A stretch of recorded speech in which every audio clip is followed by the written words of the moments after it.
अनमोल है अपूर्व पूर्व ग्रंथन ते। ग्रंथ अनमोल है अपूर्व पूर्व ग्रंथन ते। यद्यपि प्रसंग सब मिलत जुलत हूँ। देखो हमारा निवेदन हाथ जोड़ करके आप लोगों से, अगर कथा पल्ले न पड़े तो समय खराब मत करना, लेकिन जब तक बैठना तब तक शांति से बैठना। ये हाथ जोड़कर हमारा करबद्ध निवेदन आप लोगों से, जो बैठे हैं व्यवस्थित उनसे निवेदन नहीं है, जो अव्यवस्थित लग रहे हैं यहाँ से उनसे निवेदन है हमारा। अगर समय ऐसा लगे कि हाँ हम खाली बैठे हैं तो काहे को समय बर्बाद करना ठीक नहीं, क्योंकि मनुज बली नहीं होत है समय होत बलवान।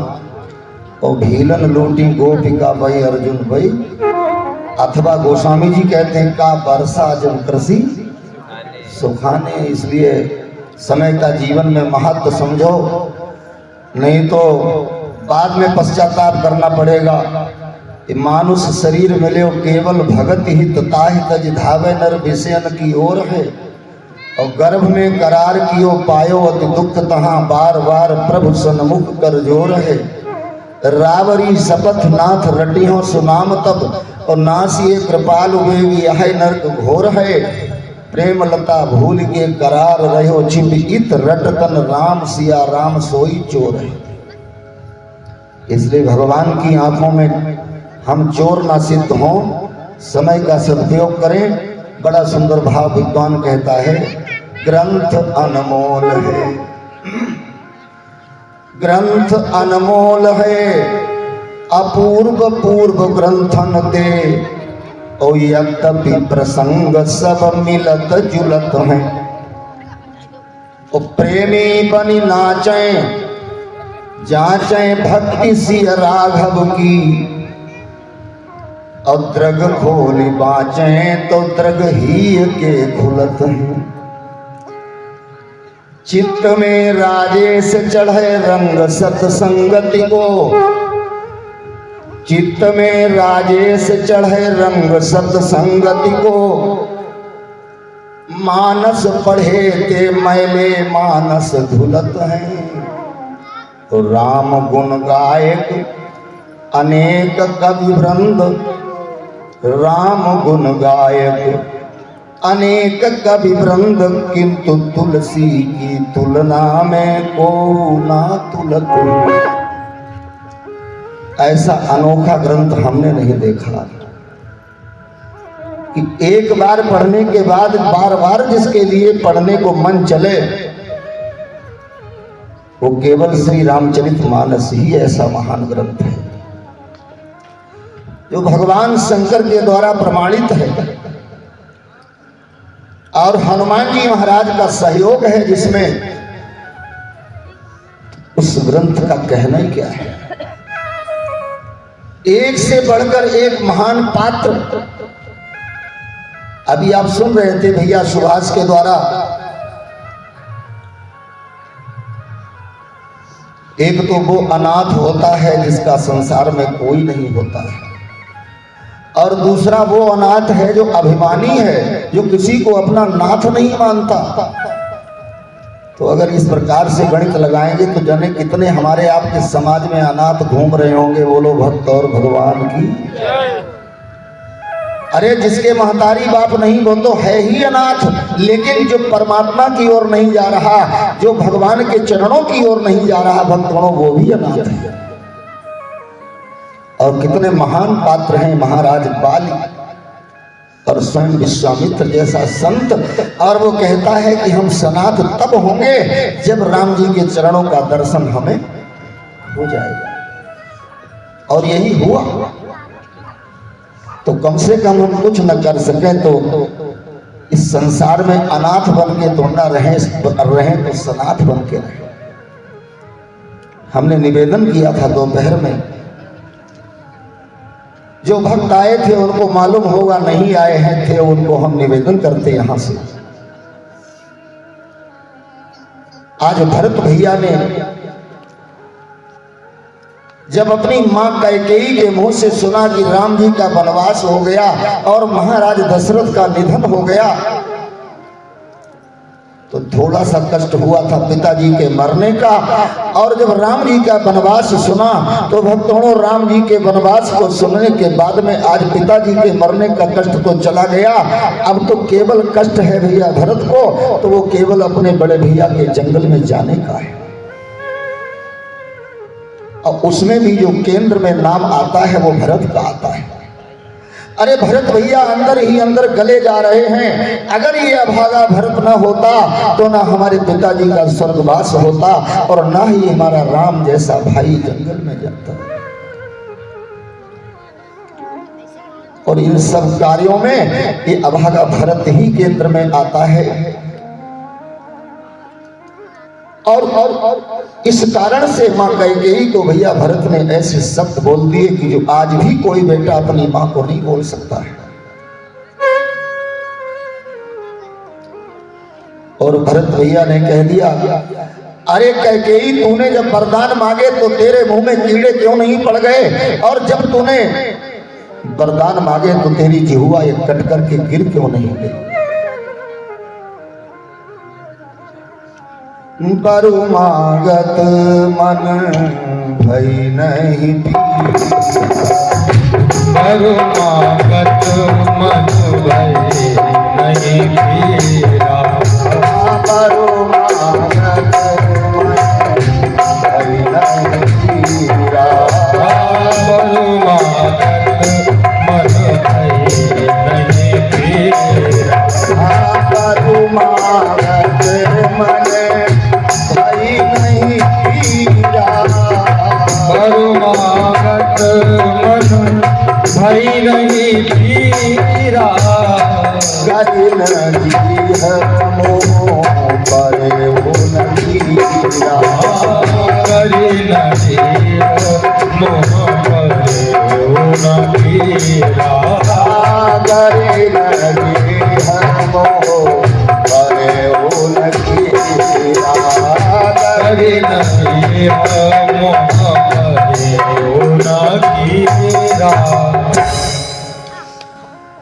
और भरत कहने लगे, पता नहीं तेरे ऊपर पिताजी ने भरोसा कैसे कर लिया। लेकिन फिर सोचते हैं भरोसा क्यों न करते, वो तो वृद्ध हो गए थे ना, उनका दिमाग काम नहीं कर रहा था। भूप प्रतीति तोरी की मिकीनी और मरण काल विधि मति हरिलीनी। और यहाँ पर भैया भरत ऐसा बोल गए जो शायद एक पुत्र बोलेगा नहीं, लेकिन ये कटु सत्य है। और हमने बताया भी था कि विधि हो न नारी हृदय गति जान। विधि हो न नारी हृदय गति जानी। विधि हो न नारी हृदय गति जान। विधि हो न नारी हृदय गति जानी। विधि हो न नारी हृदय गति जानी। विधि हो न नारी हृदय गति जानी। सकल कपट अधोन सकल कपट अधर गुण खानी। सकल कपट अधर गुण खानी। वाह भैया, कितना आनंद आता है और कितना संगीत में रस बरस रहा है। हमने एक श्लोक बोला था, इंद्रपस्य चित्तम कृपणस्य वित्तम। राजा के मन की बात कोई नहीं जानता, और अगर कोई दूसरा जान जाएगा तो उसकी राजनीति फेल हो जाएगी। इंद्रपस्य चित्तम और कृपणस्य वित्तम। जो मक्खी चूस है ना, तो मक्खी चूस के धन के बारे में कोई नहीं जानता है, और अगर कोई जान जाएगा तो उसका धन नष्ट हो जाएगा। नृपस्य चित्तम और कृपणस्य वित्तम और मनोरथम दुर्जन मानवानम। जो दुष्ट आदमी है संसार में, उनके मन की बात कोई नहीं जानता, क्योंकि अगर दुष्ट आदमी के मन की बात जान जाओगे तो वो दुष्टता नहीं कर पाएगा, उसकी सारी दुष्टता फेल हो जाएगी। वो ऐसा एकदम प्लान बनाता है कि दूसरे को समझ में नहीं आता, समझ में नहीं आता। ऐसे ही आगे जो आधा श्लोक है भाई, उसकी व्याख्या जरा कठिन है। बोलिए वृंदावन बिहारी लाल की। इसलिए तुलसीदास जी रामायण में लिखते हैं, थोड़े महु जानी है सयाने। जो बुद्धिमान होते हैं वो थोड़ी बात में पूरी बात समझ लेते हैं, इसलिए ऐसे समझ लो, क्रिया चरित्रम पुरुषस्य भाग्यम दैवो न जानाति कुतो मनुष्य। और इसी का हिंदी अनुवाद तुलसीदास जी लिखते हैं, विधि हो न नारी हृदय गति जानी, और सकल कपट अघ अवगुण खान।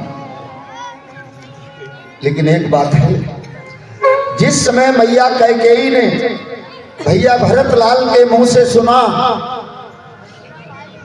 तो आज कैकेयी मां सोचती है इस हमारे बेटे से तो हमारा वही वाला बेटा अच्छा था जो जंगल को चला गया।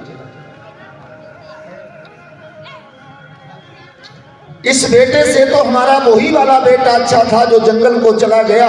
एक बार भी मेरे राम ने ये हमसे नहीं पूछा कि जंगल में हमको क्यों भेज रही हो। आज जैसे माता कैकेयी के मन में विचार आया तो भैया भरत लाल बड़े खुश हो गए, अंदर ही अंदर बड़े प्रसन्न। क्यों? क्योंकि तुमने मेरे राम का अपराध किया है। अब तुमने राम का अपराध किया है तो तुम राम के ही पास जाओ, भरत के पास तुम्हारा कोई काम नहीं है।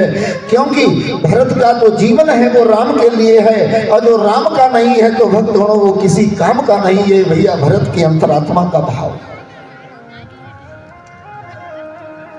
भैया भरत तो कैकेयी माँ से बात कर रहे थे, कैकेयी माँ को उल्टा सीधा बुरा भला कह रहे थे। भैया शत्रुघ्न को मौका मिला और शत्रुघ्न भैया जो थे वो आंख चुराते हुए भरत की और पीछे से गए जहां पर वो मंथरा खड़ी थी।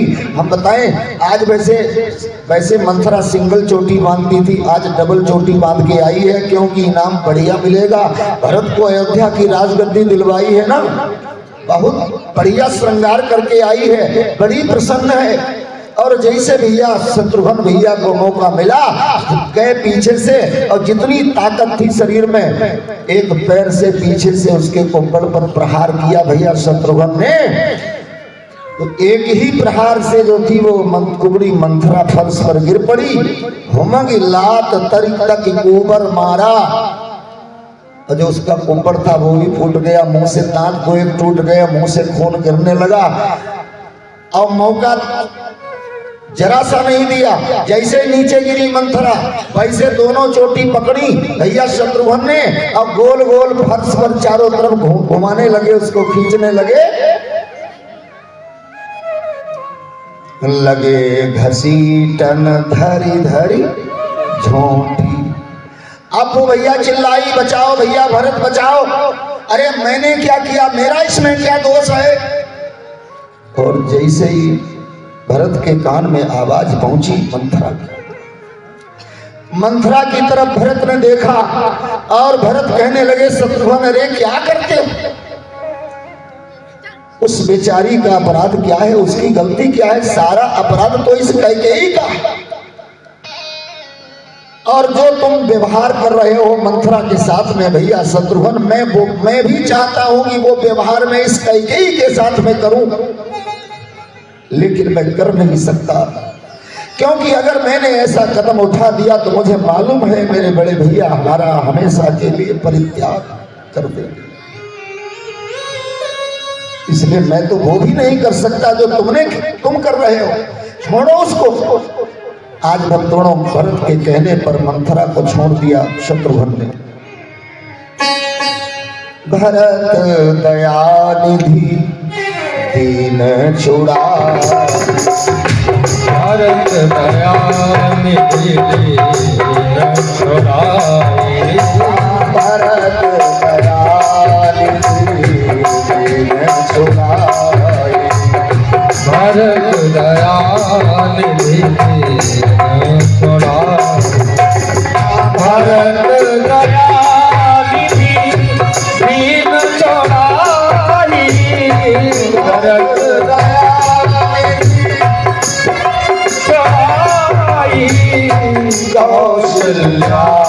बहिनी के दो भाई। कौशल्या बहिनी के दो भाई। कौशल्या बहिनी के दो भाई। कौशल्या बहिनी के दो भाई। भरत ने कहा भैया शत्रुघ्न उसको छोड़ दो, बेचारी का उसका क्या दोष है, और चलो यहाँ से, मुझे यहाँ एक पल नहीं रुकना है क्योंकि हमारा यहाँ पर दम घुट रहा है। और भैया कैकेयी के पास से आज भैया भरतलाल माता कौशल्या के पास आ गए।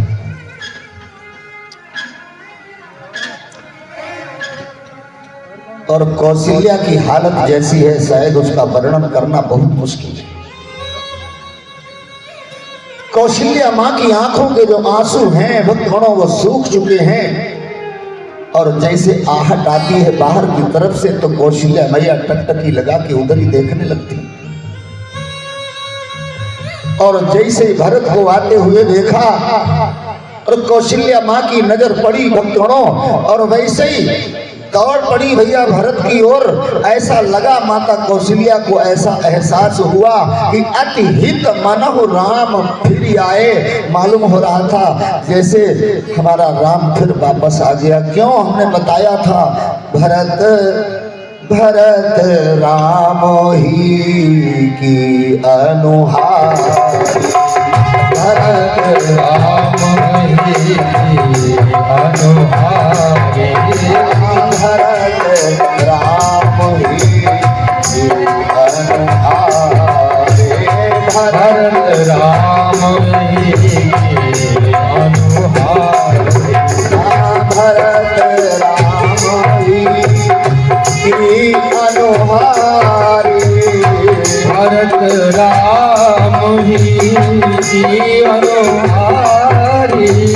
सहसा लखीन सकई नर नारी। सहसा लखीन सकई नर नारी। सहसा लखीन सकई नर नारी। भैया भरत और राम में कोई अंतर नहीं, हमने बताया था। जैसे भरत को देखा तो ऐसा लगा कि मेरा राम वापस आ रहा है, इसलिए मैया कौशल्या अपने राम के लिए दौड़ी, और दौड़ी इतनी तेज दौड़ी भक्तों गिरते गिरते बची। आज भक्तों भरत भैया ने दौड़ करके आगे बढ़ करके अपनी माता कौशल्या को गिरने से बचा लिया। ले गई अंदर, ले जाकर के बिठाया अपनी गोद में। आज भैया भरतलाल को बिठा करके अब भरत रो रहे हैं, भरत की आंखों से प्रेमाश्रु बह रहे हैं। आज रोते हुए भैया भरत की आंखों से गिरते हुए आंसू आज माता कौशल्या ने अपनी साड़ी की किनारी से भैया भरतलाल के आंसू। माता भरत गोद बैठा।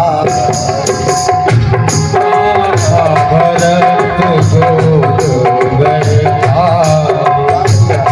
माता भरत गोद बैठा। माता भरत गोद बैठा। माता भरत गोद बैठा रे। माता भरत गोद बैठा रे। आंसू पहुँची मृदु बचन उजारे। आंसू पहुँची मृदु बचन उजारे। आंसू पहुँची मृदु बचन उजारे। आज भैया भरतलाल माता कौशल्या के सामने निवेदन करते हैं भक्तगणों, क्या वात्सल्य है माँ का जो प्रेम होता पुत्र के प्रति उसको वात्सल्य कहते हैं, वात्सल्य भाव।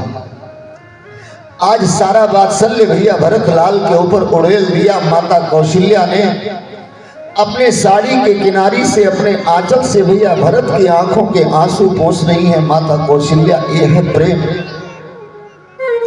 अरे अपने पुत्र को तो सभी प्रेम कर लेते हैं भक्तों, लेकिन जो सारे संसार के बच्चों को प्रेम करे वही तो असली माँ है। आज भैया भरतलाल अपनी सफाई देते हुए कहते हैं, माँ अगर जरा सी भी मेरी और कैकेयी की जरा सी राय एक हो, अगर मेरा जरा सा भी मत हो कैकेयी की राय में, आज माता संसार में जितने महापाप हैं वो सारे महापाप हमें लग जाएं, हम हमेशा नरक में पड़े रहें, हमारी चाहे कोई भी गति हो मां। अब महापाप कौन कौन से बताए भैया भरतलाल ने, बड़े सुंदर भाव हैं। बोले जे अघमा पिता सुत मारे, उगाए गोठ मई सुरपुर जा।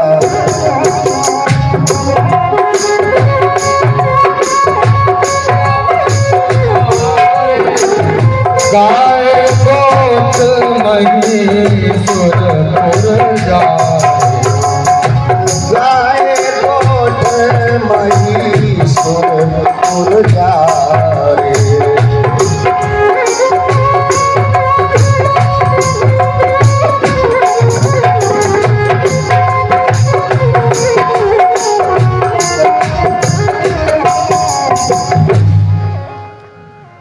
महतारी बाप को मारने वाला महापापी, जे अघमा तू पिता सुत मारे।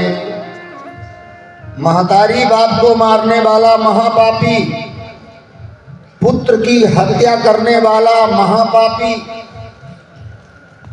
गौशाला फूकने वाला महापापी, जहां गायें बंधी हों और गायें जहां बंधी वहां पर आग लगाने वाला महापापी,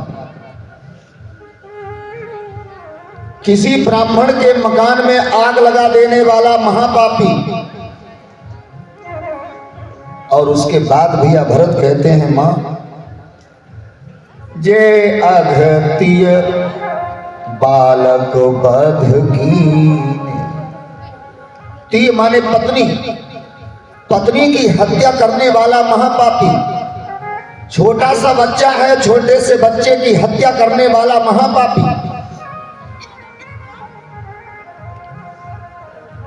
जे अघतिय बालक बध कीने, अमीत महीपति। मीत माने मित्र और महीपति माने राजा। अपने मित्र को और अपने देश के राजा को जहर देकर मारने वाला महापापी। जे अघतिय बालक बध कीने, उमीत महीपति माहुर। माहुर माने होता जहर। भैया भरतलाल कहते हैं, मां अगर कैकेयी की राय में जरा सी भी हमारी राय सम्मिलित हो, संसार में जितने महापाप हैं सारे महापाप हम लग जाएं, हम हमेशा नरक में पड़े रहें। कौशल्या ने कहा, बेटा भरत तुम क्यों परेशान? अरे संसार जानता है कि मेरा भरत कितना महान है। आज भक्तगणों कौशल्या मां समझाती हैं और वहां से तब तक गुरु जी को मालूम होता है, गुरुदेव आते हैं और गुरुदेव भी भैया भरतलाल से निवेदन करते हैं, समझाते हैं। और भैया भरतलाल के द्वारा गुरुदेव के आदेशानुसार महाराज दशरथ का वेद मंत्रोच्चार पूर्वक विधिवत मैया भरत के द्वारा क्रियाकर्म किया जाता है। और 13-14 दिन बीतने के बाद गुरुदेव वशिष्ठ के आदेशानुसार महाराज दशरथ के राज दरबार में एक विशाल जनसभा होती है। क्यों? क्योंकि जिस राज्य में राजा नहीं होता तो वो वहां की प्रजा में अराजकता फैल जाती है, इसलिए राजा का चुनाव होना है। महाराज दशरथ के दरबार में गुरुदेव वशिष्ठ बैठे, अयोध्या के प्रतिष्ठित लोग बैठे, मंत्री बैठे, सेनापति सुमंत्र बैठे। और अन्य भी मंत्री बहुत से बैठे। भैया भरतलाल भी बैठे हैं दरबार में, आज माताएं भी बैठी। और भैया भरतलाल की गर्दन नीचे झुकी हुई है।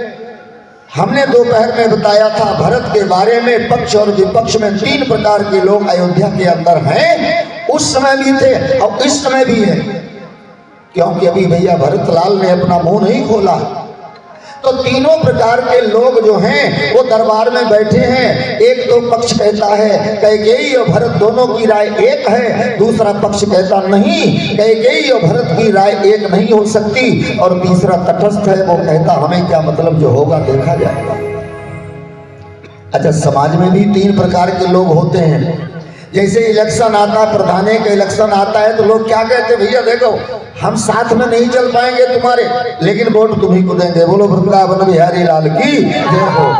अच्छा, एक कैटेगरी ये है और दूसरी कैटेगरी वो है, साथ में रात दिन चलेंगे, तुम्हारा खाएंगे, तुम्हारा गुणगान करेंगे, लेकिन जब वोट लेने का नंबर आएगा तो वोट नहीं मिलेगा। बोलो वृंदावन बिहारी लाल की, रात दिन साथ में घूमेंगे। और तीसरे कुछ लोग ऐसे भी होते हैं कि हम ना उनको देंगे ना उनको देंगे, हम तो पूरे बैलेट पेपर में मोहर लगा देंगे। बोलो शंकर भगवान की। अब ये कैटेगरी है समाज में। ऐसे 3 प्रकार के लोग हर जगह, कहीं जा जाओ, कि हमारा पूरा समाज है तो भारतवर्ष में ही रहने वाला, तो बिल्कुल शांत वातावरण, और सारी प्रजा ये चाहती है कि देखें भरत क्या बोलेंगे, भरत तो अपना मुंह खोलें, कम से कम पता तो लगे भरत कैकेयी के पक्ष में है या कैकेयी से अलग है। आज गुरुदेव अपने आसन पर खड़े हुए और भरत को संबोधित करते हुए सारी प्रजा के समक्ष आज गुरुदेव ने बड़े कीमती शब्द बोले। गुरुदेव ने कहा, भरत, महाराज दशरथ की भी यही अंतिम इच्छा थी कि तुम राजगद्दी पर बैठकर शासन करो। तीनों रानियां भी चाहती हैं, कैकेयी ने तो वरदान ही मांगा है, और सारी प्रजा चाहती है भरत, क्योंकि राजा के बिना प्रजा में अराजकता फैल जाती है। राम जी जंगल में चले गए हैं, अब यहां राज्य कौन चलाएगा? और मेरी भी यही इच्छा है, हम भी चाहते हैं कि तुम राजगद्दी पर बैठो और पूरी प्रजा की 14 वर्षों तक देखभाल करो। बिल्कुल सन्नाटा छाया है सभा में, केवल इसलिए कि भरत क्या कहेंगे।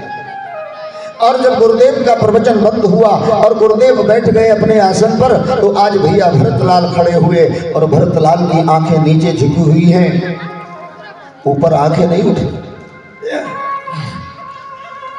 आज सारी सभा की ओर देखकर गुरुदेव के चरणार बिंदों का वंदन करते हुए, और उसके बाद में भैया भरतलाल ने बड़े मीठे शब्दों में धीरे से कहा, गुरुदेव, आपकी इच्छा है कि मैं राजगद्दी पर बैठ जाऊं। गुरुदेव, सारी माताएं चाहती, सारी प्रजा चाहती है हमारे पक्ष में, अच्छी बात है, लेकिन गुरुदेव कम से कम जिसको आप लोग गद्दी पर बिठाना चाहते हैं उससे भी तो पूछ लो, भरत तुम क्या चाहते हो? अरे बिना पूछे आप सबने हमको राजा मान लिया। अरे कम से कम ये तो आप तो गुरुदेव हैं, आप तो बहुत परम ज्ञानी हैं गुरुदेव, आपको तो मालूम होगा कि राजा कैसा होना चाहिए। गुरुदेव ने कहा, भैया भरत तुम ही बताओ राजा कैसा होना चाहिए। भरत ने कहा, गुरुदेव राजा कैसा होना चाहिए? बोले, चाहिए धर्मशील नरनाऊ। गुरुदेव, राजा को धार्मिक होना चाहिए। अरे राजा को धार्मिक होना चाहिए, मैं मना नहीं करूंगा, तुम सब लोग मिलकर के इकट्ठे हमको उठा करके राजगद्दी पर बिठा दो और हमको राज तिलक कर दो। गुरुदेव, लेकिन एक बात ध्यान रखना, अगर आपने जबरदस्ती हमको गद्दी पर बिठा दिया तो मालूम परिणाम क्या होगा? गुरुदेव ने कहा, परिणाम क्या होगा भरत? अरे कहा, परिणाम ये होगा, जब आप हमको जबरदस्ती बिठाएंगे सिंहासन पर और राज तिलक कर देंगे। गुरुदेव, आप सब जानते हैं, जैसे मैं सिंहासन पर बैठूंगा तो ये पृथ्वी गुरुदेव रसातल को चली जाएगी। मोहि राजू हठी देहऊ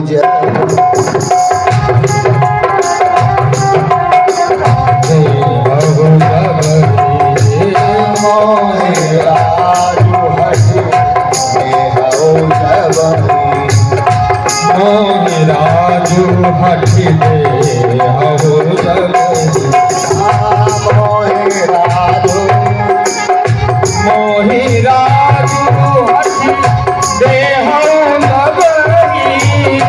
मोहि राजू हठी दे हो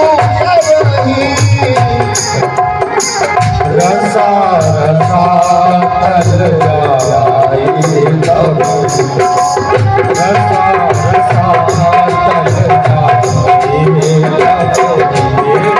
रसा रसा तल जाई तब रसा रसा तल जाई तब। कमोलिया से हमारे परम प्रिय भैया श्री प्रभाकर जी अवस्थी जी 101 मुद्राएं यज्ञ भगवान के पावन चरणों में समर्पित करते हैं। भैया अवस्थी जी के ऊपर हमेशा परमात्मा की कृपा बनी रहे। प्रेम से बोली भक्त और भगवान की जय। हाथ दोनों उठाओ, बोली वृंदावन बिहारी लाल की। हाँ ऐसे ठीक। हमें इस बात की प्रसन्नता है, देखा होगा आपने जब माताएं बहनें हमारी सूप में अनाज डाल करके भटकती हैं तो ओरिजिनल माल अंदर रहता है सूप के और डुप्लीकेट वाला वो बाहर चला जाता है। हम यहाँ से देख रहे हैं हमारे कुछ बच्चे ऐसे जिन्होंने हमारी बात मान ली, नहीं पल्ले पड़ी तो अपना उठ के चले गए। अच्छी बात है, बोलो वृंदावन बिहारी लाल की जय। हमको अच्छा इसलिए लगा कि जो डुप्लीकेट वाला मामला था वो सब बाहर अपने आप जा रहा है, और जब भटका जाएगा तो रुकता नहीं, चाहे कितना प्रयास करो, क्योंकि भगवान की कथा समझ में सबके आ जाए तो बहुत कठिन बात है। बोलिए वृंदावन बिहारी लाल की। अच्छा, जिनके समझ में आएगी वो वापस आ भी जाएंगे। हम ये थोड़ी कहते हैं कि हो सकता कोई काम से गए हों। हमारी समझ, मेरी तरफ देखो, भैया भरत ने कहा मोह राज हठ देहो जबही तो रसा रसातल। रसा माने पृथ्वी और रसातल पृथ्वी के नीचे 7 तल हैं, अतल वितल सुतल तलातल रसातल महातल पाताल। अब यहाँ पर बहुत ध्यान से सुनना, गुरुदेव ने बहुत अच्छी बात कही, लेकिन गुरुदेव की जो बात है उससे कहीं अच्छा उत्तर भरत ने दिया। गुरुदेव ने मालूम क्या कहा? गुरुदेव ने कहा भरत एक बात बताओ, इस पृथ्वी पर रावण और कुंभकर्ण जैसे अत्याचारी हुए तब ये पृथ्वी रसातल को नहीं गई। अरे हिरण्याकश्यप और हिरण्याक्ष जैसे आतताई इस पृथ्वी पर रहे भैया भरत, तब ये पृथ्वी रसातल में नहीं गई। और तुम गद्दी पर बैठ जाओगे तो पृथ्वी रसातल को चली जाएगी। आप ध्यान से सुनना, भरत भैया ने क्या जवाब दिया, कमाल का। भैया भरत ने कहा गुरुदेव, हिरण्याक्ष और हिरण्याकश्यप जैसे महान राजा हो गए इस पृथ्वी पर, पृथ्वी रसातल को नहीं गई। हम मानते हैं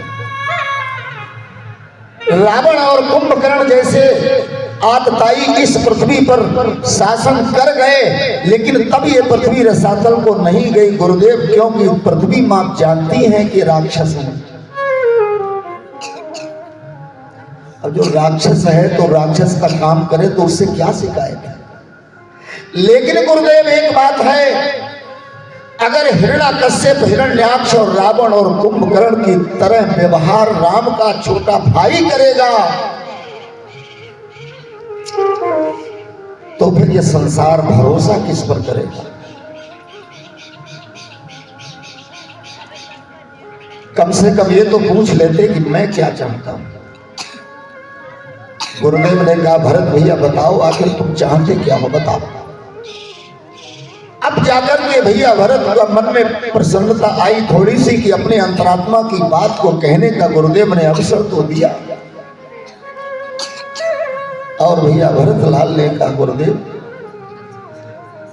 राज्य की सारी सामग्री तैयार रखी है गुरुदेव, और हमारी अंतरात्मा का भाव है कल प्रातः काल हम सब लोग यहां से चलेंगे और जंगल में जहां भी हमारे बड़े भैया मिलेंगे उनको ढूंढ कर और बना ही देव मुनि राम ही राजू, जंगल में ही हम अपने राम को राजगद्दी पर बैठाकर तिलक कर देंगे। गुरुदेव हमारी तो अंतरात्मा के केवल इतने ही,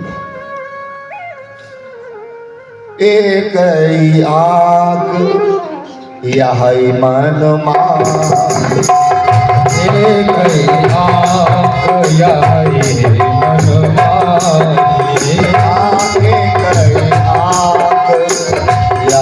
मन माही, एक आग यही मन माही, एक आग यह मन माही, एक आग यही मन माही, प्रात काल चली प्रभु पानी, प्रात काल चले प्रभु पानी, प्रात काल चले प्रभु पानी।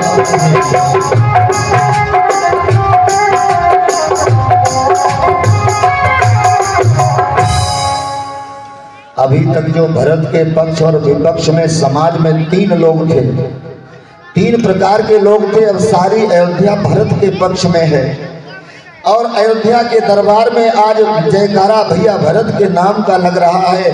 भैया भरत लाल की जय, भैया भरत लाल की जय। आज भरत के सारे अयोध्या वासी भरत के पक्ष में आ गए। गुरुदेव ने कहा ठीक है भरत, जैसी तुम्हारी इच्छा है,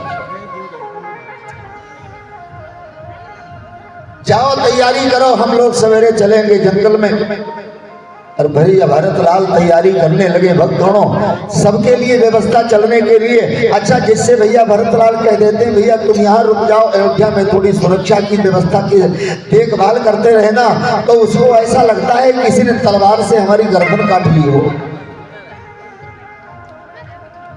तो भैया भरत लाल ने विचार किया अगर ऐसे ही छोड़ दिया जाएगा यहाँ तो समस्या खड़ी हो सकती है, क्योंकि अयोध्या तो हमारे राम की है, अयोध्या का राज्य हमारे राम का राज्य है, और जब हमारे राम का राज्य है तो इसका देखभाल करना एक भैया का उत्तरदायित्व है, अब इस भरत का उत्तरदायित्व।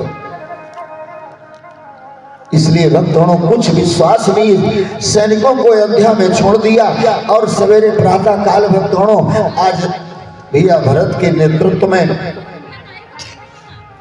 सारे अयोध्यावासी राम जी से मिलने के लिए प्रस्थान कर।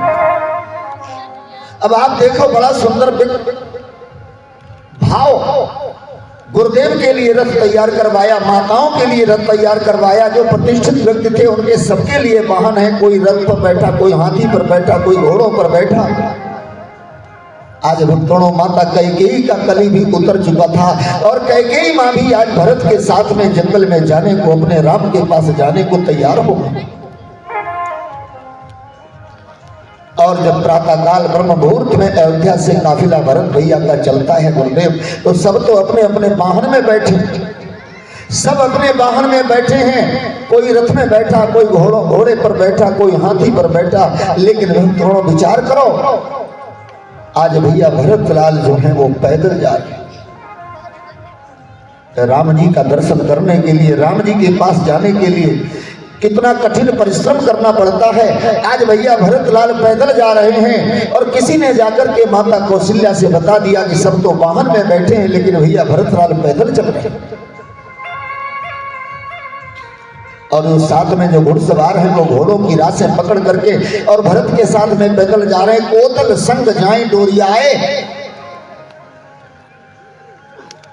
तो बार बार सेवक कहते हैं कहाँ सुसेवक 12 बार, कहीं सुसेवक 12 बार,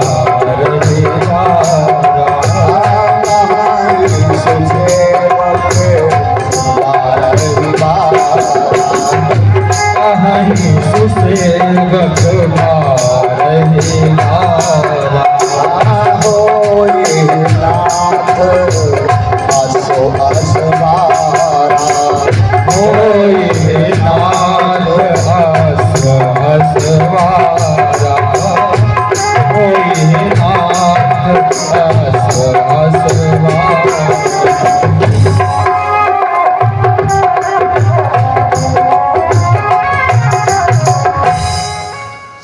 लोग बार बार कहते हैं भैया भरतलाल बैठ जाओ, लेकिन भरत पैदल जा रहे हैं। मालूम क्यों? क्योंकि भरत भैया ने विचार किया कि हमारे बड़े भैया बोले राम पया देहि पाए सिधाए। हमारे राम जी तो सब कुछ होने के बाद में भी पैदल गए जंगल को, तो हमका रथ गज बाज बनाए तो हम इनका क्या करें। तब तक किसी ने जाके माता कौशल्या से निवेदन कर दिया, कहा महारानी सब तो वाहन में बैठे हैं लेकिन भरत भैया पैदल जा रहे हैं। कौशल्या मां ने अपना रथ रोक दिया और जब भरत आ गए पास में तो भरत उतर करके रथ से और भरत को हृदय से लगाया। कहा बेटा भरत, शायद तुम इस बात को नहीं जानते हो, जब से राम जी ने अयोध्या को छोड़ा है तब से अयोध्या वासियों ने जल तक पीना इनको मुश्किल हो गया है। तुम अगर पैदल चलोगे तो एक भी अयोध्या वासी वाहन में सवार नहीं होगा। मैं अपने लाल के ऊपर बलिहारी जाती हूँ, भरत सवार हो जाओ रथ में, नहीं तो सारी अयोध्या पैदल चलेगी। वो कितने कमजोर हैं बेचारे, भूखे प्यासे। तात चढ़ो रथ बलि महता, तात चढ़ो रथ बलि महतारी, बलि महतारी। तात चढ़ो रथ बलि महतारी, तात चढ़ो रथ बलि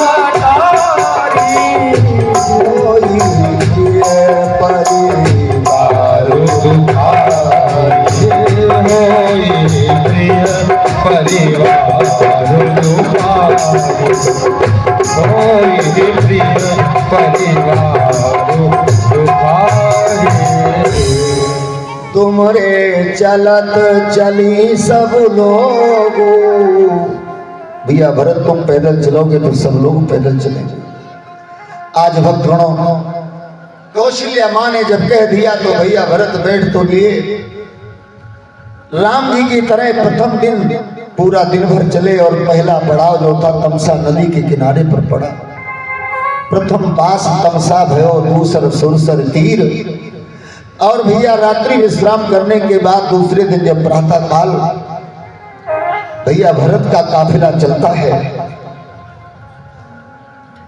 आज धीरे धीरे धीरे धीरे चलते चलते एक बात याद रखना, आज भैया भरत के साथ में जितने लोग जा रहे हैं वो ऐसे मगन हैं, उनको होश नहीं है, केवल एक उद्देश्य है। और वो उद्देश्य कौन सा है? वो उद्देश्य है केवल राम जी का दर्शन। और भैया भरत का तो कहने क्या, भरत की अंतरात्मा का भाव तो केवल इतना है, देखे बिन रघुनाथ पद जिय के जरन न जाए। जब तक राम जी के चरणों का दर्शन नहीं होगा तब तक हमारी अंतरात्मा का भाव दूर नहीं होगा, अंतरात्मा का कष्ट दूर नहीं होगा। और दूसरे दिन चलते चलते भक्तगणों जो हमारे देश में महान तीर्थ है भक्तगणों, जिसको तीर्थों का राजा कहा जाता है। हम आप कितने भाग्यशाली हैं, सोचो। हमारे देश में इतने पवित्र स्थल हैं, हमारे देश में इतने मंदिर हैं, हमारे देश में इतने महान वृक्ष हैं, हमारे देश में इतने तीर्थ स्थल हैं। और ऐसे ऐसे महान तीर्थ केवल एक बार दर्शन कर लें तो एक बार दर्शन करने के बाद में उसका परिणाम क्या होगा? बोले कम से कम 1 करोड़ जन्मों के पाप एक बार तीर्थ स्थल का दर्शन करने से समाप्त हो जाते हैं। हम कहें आप हमारी बात ना मानो, लेकिन स्वयं जब मर्यादा पुरुषोत्तम कहें, जब हमारे राम जी के मुंह से निकले तब तो मानना पड़ेगा। लंका विजय के पश्चात विमान में बैठकर अपने मित्रों के साथ में राम जी जब वापस आ रहे हैं और भगवान का पुष्पक विमान जिस समय प्रयागराज के ऊपर आया, आज विचार करो और जरा देखो, आप ध्यान से सुनो कि राम जी ने अपने मित्रों से क्या कहा। कैसा हमारा भारतवर्ष महान है। राम जी ने अपने मित्रों से कहा, बोले पुनीत तीरथ पति देखो प्रयाग, पुनीत तीरथ पति देखो प्रयाग, तीर्थपति देख प्रयाग पुनि तीर्थपति देख प्रयाग निर्खत जनम कोटि अग्रभाग निर्खत जन्म कोटि अग्रभाग निर्खत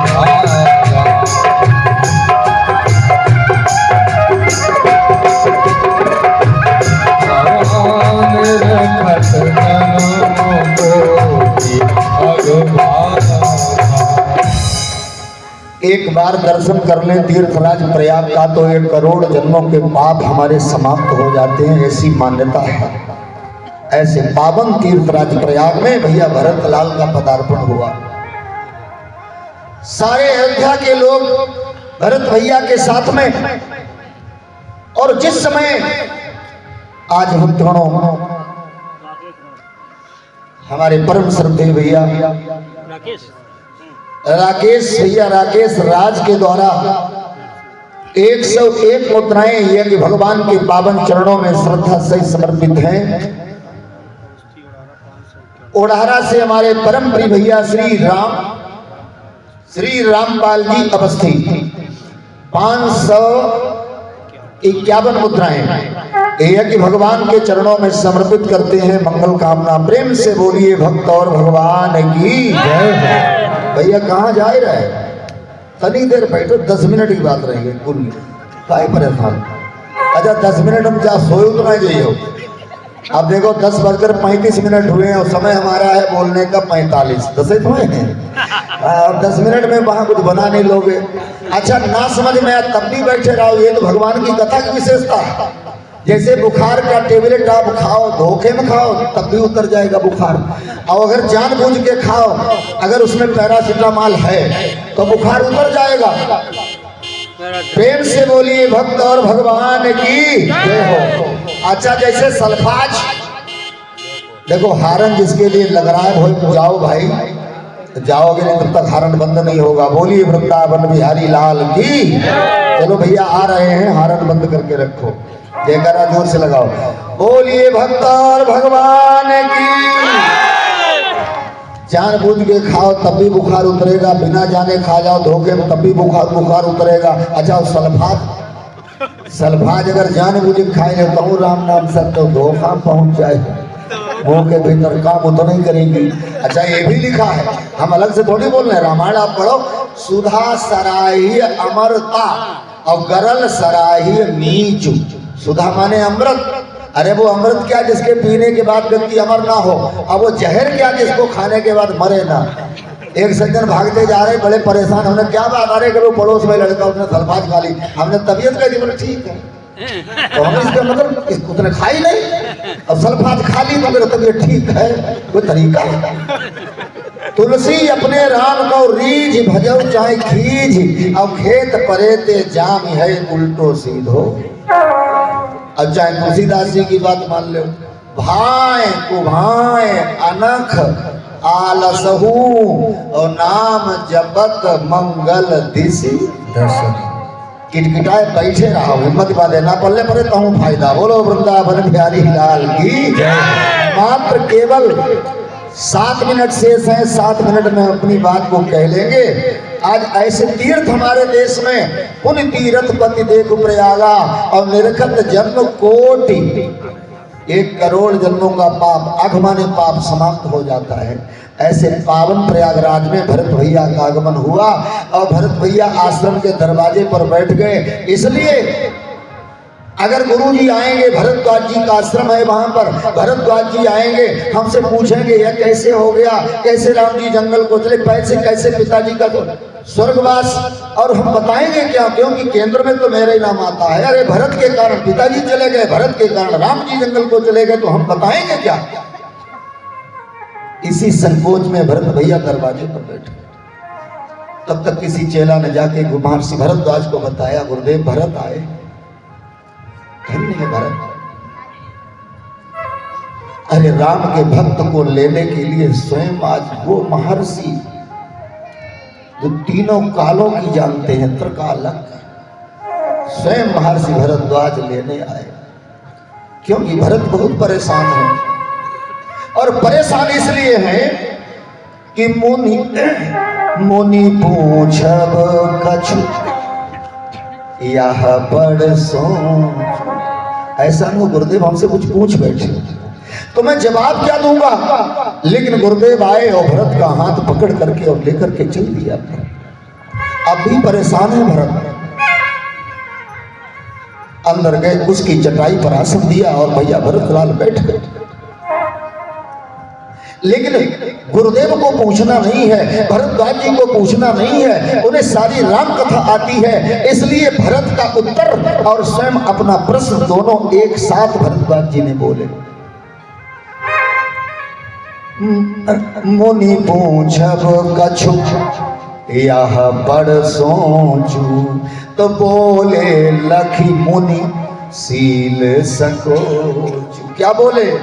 बोले तात भरत हम सब सुधि पाए, तात भरत हम सब सुधि पाए, तात भरत हम सब सुधि पाए, तात भरत हम सब सुधि पाए, तात भरत हम सब सुधि पाई, तात भरत हम सब सुधि पाई।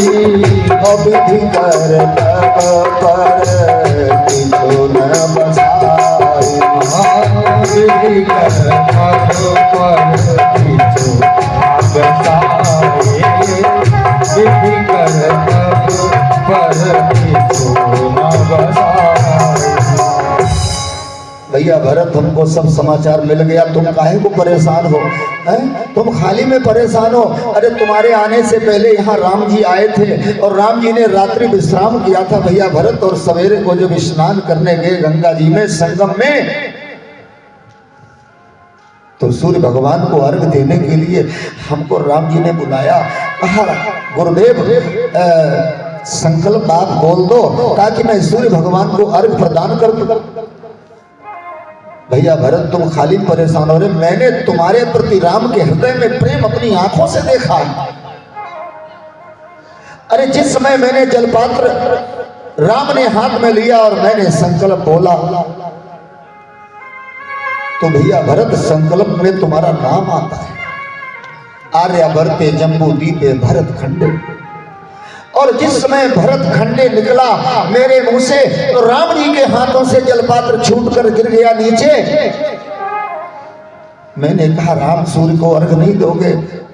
राम ने सजल विलोचन नेत्रों से कहा गुरुदेव जब आप संकल्प बोलते हो तो मुझे अपने भैया भरत की याद आती है, इसलिए जितनी बार आप संकल्प बोलोगे उतनी बार ये जलपात्र जमीन में गिर जाएगा। गुरुदेव अगर सूर्य को अर्घ दिलवाना है तो संकल्प मन में बोलो। गुरुदेव ने कहा भरत मैंने तुम्हारे प्रति राम के हृदय में अपार स्नेह देखा। तुलसीदास जी महाराज बड़ा सुंदर भाव व्यक्त करते हैं। जाना मरमु नहात प्रयाग, जाना मरमु नहात प्रयाग, जाना मरमु नहात प्रयाग, जाना मरमु नहात प्रयाग, जाना मरमु नहात प्रयाग, नहात प्रयाग। मदन मोहि तुम्हारे अनुरागा, मगन होने तुम्हारे अनुराग, मदन मोहि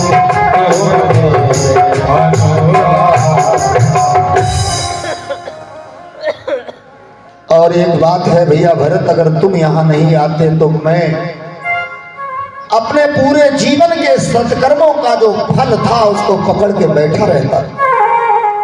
लेकिन अगर तुम नहीं आते भरत तो हमें यह नहीं मालूम होता कि वो फल कैसा है। मीठा है या खट्टा है, लेकिन तुम यहां आ गए हो भरत, इसलिए हमें आज ये भी ज्ञान हो गया। भक्तों, गुरुदेव भरद्वाज जी महाराज कहते हैं, हम आप भी उसको सुने, जीवन में उतारें। हमारे पूरे जीवन के सत्कर्मों का फल मालूम क्या है? हमारे पूरे जीवन के सत्कर्मों का फल है राम जी का दर्शन। अगर राम जी का दर्शन हमको आपको हो जाए तो समझ लेना हमारा मानव जीवन सफल हो गया। तो राम भरद्वाज जी भैया भरतलाल से कहते हैं, भरत सब साधन कर सुफल सुहावा, ओ लखन राम सिय दर्शन पावा। आज हमारे सारे सत्कर्मों का फल भैया भरत हमको मिल गया था, हमें राम जी का दर्शन हो गया तो मैंने समझ लिया पूरी जीवन की तपस्या का फल हमको प्राप्त हो गया। लेकिन अगर तुम नहीं आते भरत तो हम ये नहीं जान पाते। अरे सत्कर्मों का फल तो राम जी का दर्शन है, लेकिन राम जी के दर्शन का फल कैसा होगा भरत, अगर तुम नहीं आते तो हमको पता नहीं लगता। तो आज राम जी के दर्शन, सत्कर्मों का फल है राम जी का दर्शन। और राम जी के दर्शन का फल क्या है? भरद्वाज जी के मुंह से सुनो, बड़ा सुंदर भाव तुलसीदास जी महाराज लिखते हैं। गुरुदेव ने कहा, बोले ते ही फल कर फल दरस तुम्हारा, ते ही फल कर फल दरस तुम्हारा, ते ही फल कर फल दरस तुम्हारा, ते ही फल कर फल दरस तुम्हारा, सहित प्रयाग सुभाग हमारा, सहित प्रयाग सुभाग हमारा, सहित प्रयाग सुभाग हमारा। भरत दरस देखत खुले मगलोगन कर भाग, जनु सिंघल बासिन भयो विधिवस सुलभ प्रयाग, सियावर रामचंद्र की जय। यहीं पर वाणी को विराम है और इसके आगे आप अभी हमारे परम विद्वान सम्माननीय वंदनीय अभिनंदनीय श्री व्यास जी महाराज, हम तो यही निवेदन करेंगे जो हमने जो कुछ बोला है उसी में चार चांद लगा दें, हमें मालूम है। अब आप हमारे श्री व्यास जी के मुखारबिंद से बड़ी ही मार्मिक चरित्र का चित्रण श्रवण करें। जयकारा जोर से लगा दें, 2 बार राम जी का नाम बोल दें, प्रेम से बोलिए भक्त और भगवान की जय। जय सिया राम, जय जय सिया राम, जय सिया राम, जय जय सिया राम, जय सिया राम, जय जय सिया राम, जय सिया राम, जय जय सिया राम। पतित जनों को करो पुनीता, पतित जनों को करो पुनीता, हे राम सीता, हे राम सीता, हे राम सीता, हे राम सीता। जय सिया राम, जय जय सिया राम, जय सिया राम, जय सिया राम, जय जय सिया राम, जय जय सिया राम, जय जय सिया राम। बोले राजा रामचंद्र